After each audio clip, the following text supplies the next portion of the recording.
Hey guys, it's time for another story time video. Today I want to talk about the year that I really wanted to do Bitcoin investments. Now, this was only last year, so, not that long ago. But in the third or fourth month of 2017, so um, March or April of 2017, I started hearing a lot about Bitcoin is good, Bitcoin is the future, Bitcoin is the best investment I've ever made, yada, yada, yada.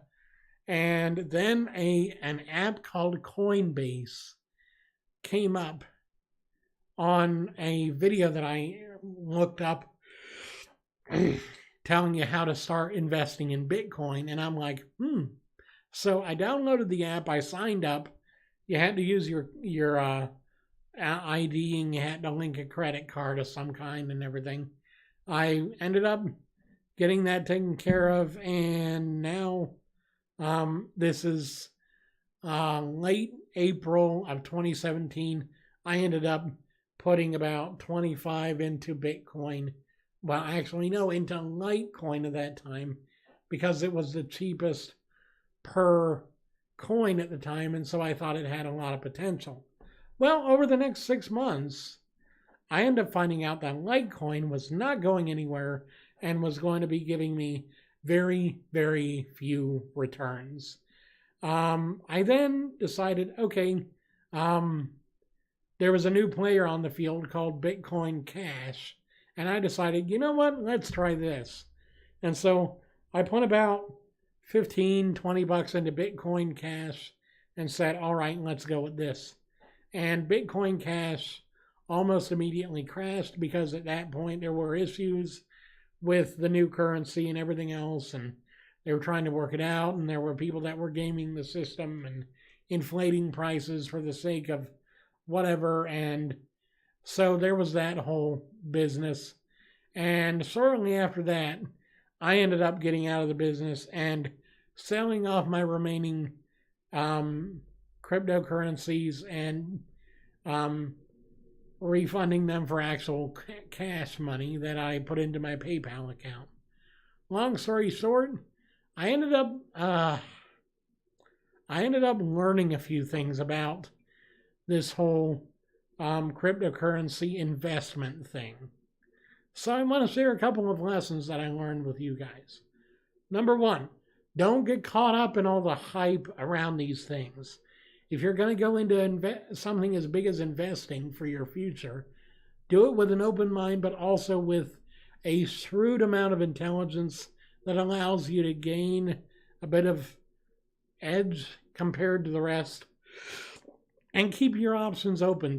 Don't just put everything into one basket. That was my problem. That was my sin with all of this happening.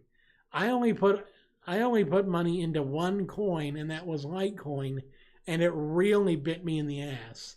I lost somewhere around 75% of my original investment and came away with only about $5 from that total purchase.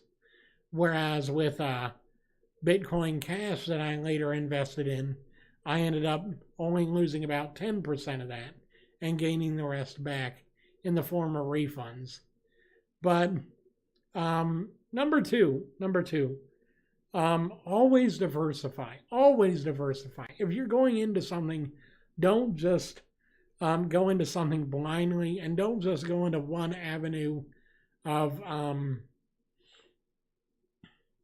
don't go into just one avenue of investment like cryptocurrencies or whatever. Go into stocks, go into trading, sign up for an online savings account or checking account that you can squirrel money away into every month like clockwork. Set up an alternate account at your bank and set up an automatic transfer at the beginning of the month when you get your check or whatever. Make it so that every day is, sorry, Star Trek reference. Make sure that make it so that every investment you make is made wisely and also made across a broad spectrum so that it's not just one avenue that can end up bankrupting you because you don't really think about the long term.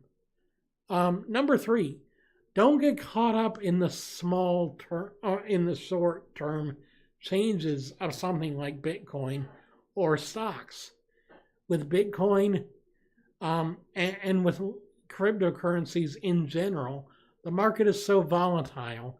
You can see a rise of 50% within an hour, and then you can have a fall of 100% in the next day. Don't worry about the short-term changes. Think long-term if you're going to do this. Think years from now. Think on the projections of 6 months from now, 1 year from now, 5 years from now. Don't just say, oh, well, if I invest all my money in this today, tomorrow I'll have 3 times that amount of money. Because you know what? There's a huge risk that you'll end up coming away with absolutely nothing, and you'll have invested all your money in something that was never going to pan out no matter what you did. You're not going to end up being rich doing this unless, you could go back in time and be one of the very first investors in Bitcoin when it was like $13 a coin and you could buy it and then come back and have like $100 back then turn into millions now. That'd be great, obviously, but it's not a very plausible it's not a very plausible goal, to be honest. I mean, if you're thinking you're going to be able to do that, hell, I applaud you for just inventing a time machine to do it. I applaud you. But go into investments wisely. Go into investments with a bit of head knowledge and a bit of gut instinct, because gut instinct can help you avoid the pitfalls that I and many others have experienced. In fact, going into this back then, I had the gut instinct that I really shouldn't put all of this towards one thing. But did I listen? Obviously not, because I lost practically all the money I put in. But I have recently started reinvesting into Bitcoin. This time, though, I'm doing it smartly. I'm doing it wisely, and I'm doing it in a way that won't bankrupt me and won't make me go, why did I ever start this? Because to be honest, I'm going in this with a mind of, yes, I'm going to have short-term losses, but I will have long-term gains. And so that's just what I want to share with you guys. I hope you enjoyed this Storytime Sunday, and I'll see you guys again in the next one. Have a great night. Bye.